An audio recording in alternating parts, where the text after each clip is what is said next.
Hello बच्चों, let's take the question. The question says जो reaction है 2H2O2 gives 2H2O plus O2, यानी कि H2O2 जो पेरोक्साइड है ये हमें वाटर और ऑक्सीजन दे रहा है। ये एक रेडॉक्स रिएक्शन है और ये स्टेटमेंट ट्रू है या फॉल्स है हमें ये बताना है।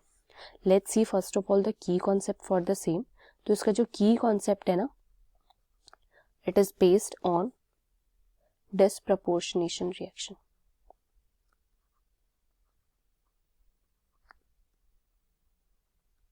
ठीक है, अब डिसप्रपोर्शनेशन रिएक्शन पे बेस्ड है, तो अभी हम बात तो कि रिडॉक्स रिएक्शन की कर रहे हैं कि क्या ये रिडॉक्स रिएक्शन है या नहीं है, तभी तो स्टेटमेंट ट्रू या फॉल्स बता पाएंगे। डिसप्रपोर्शनेशन रिएक्शन कैसे हो सकता है की कॉन्सेप्ट, लेट्स सी। देखो यहाँ पे हमारे पास है 2H2O2 जो हमें क्या दे रहा है 2H2O अलॉन्ग विथ ऑक्सीजन, यानी कि वाटर मॉलिक्यूल और ऑक्सीजन मॉलिक्यूल। अब इसमें जो है ना, ये कौन सी रिएक्शन है, it is a disproportionation reaction. ठीक है, not a redox reaction, it is disproportionation reaction.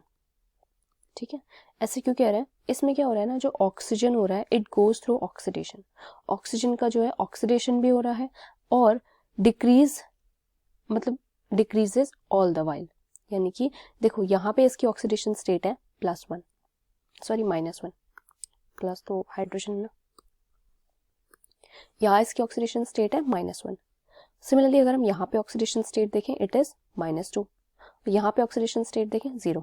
तो देखो 1 से कहाँ जा रहा है, 1 से 0 जा रहा है। ठीक है, यानी कि इलेक्ट्रॉन जो है ये गेन कर ले रहा है, सिमिलरली लूज कर रहा है फिर 0 आ जाए। सिमिलरली इस वाले ऑक्सीजन को देखें, यानी कि सेकेंड वाला, तो ये क्या कर रहा है, ये इलेक्ट्रॉन गेन कर रहा है और -2 ऑक्सीडेशन स्टेट ले आ रहा है। ठीक है, तो यहाँ पे क्या हो रहा है, डिसप्रपोर्शनेशन रिएक्शन हो रहा है।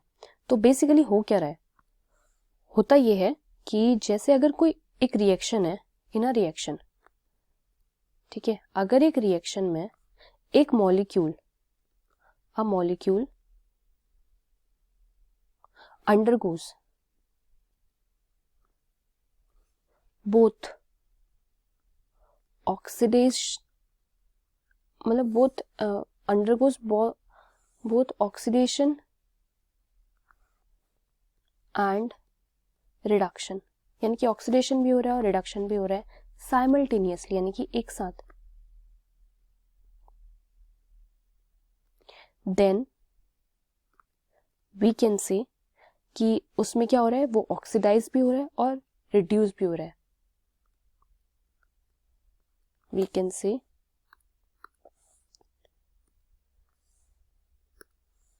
it is getting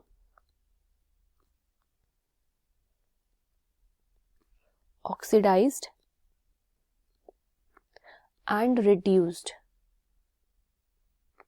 both at the same time, यानी कि एक साथ, है ना, एक साथ ऑक्सीडेशन भी हो रहा है और रिड्यूस भी हो रहा है। और जो रिस्पॉन्सेज होते हैं वैसे तो मतलब जहाँ पे सिंगल रिएक्टेंट ऑक्सीडाइज और डिक्रीज यानी कि रिड्यूस हो रहा है, तो इसे कहते हैं हम disproportionation reaction, that is disproportionation reaction. Now that we know कि इसमें डिसप्रपोर्शनेशन रिएक्शन हो रही है, तो देखो एक और चीज है कि इसमें एक ही साथ ये ऑक्सीडाइज और रिड्यूस भी तो हो रहे हैं, और ऑक्सीडाइज और रिड्यूस अगर एक साथ होते हैं तब क्या होता है, तब ये होता है हम उस रिएक्शन को रिडॉक्स रिएक्शन कहते हैं। ठीक है, और नाउ दैट वी नो कि ये दोनों के दोनों एक साथ ऑक्सीडाइज और रिड्यूस हो रहे हैं, देयरफॉर वी कैन से कि this reaction is a redox reaction. Also, one more thing to be noted here is disproportionation reaction is a type of redox reaction. ठीक है, so we have this answer, यानी कि ये जो statement है, this statement is true. We can say that this statement is true and this is our final answer. I hope you understood. Thank you students.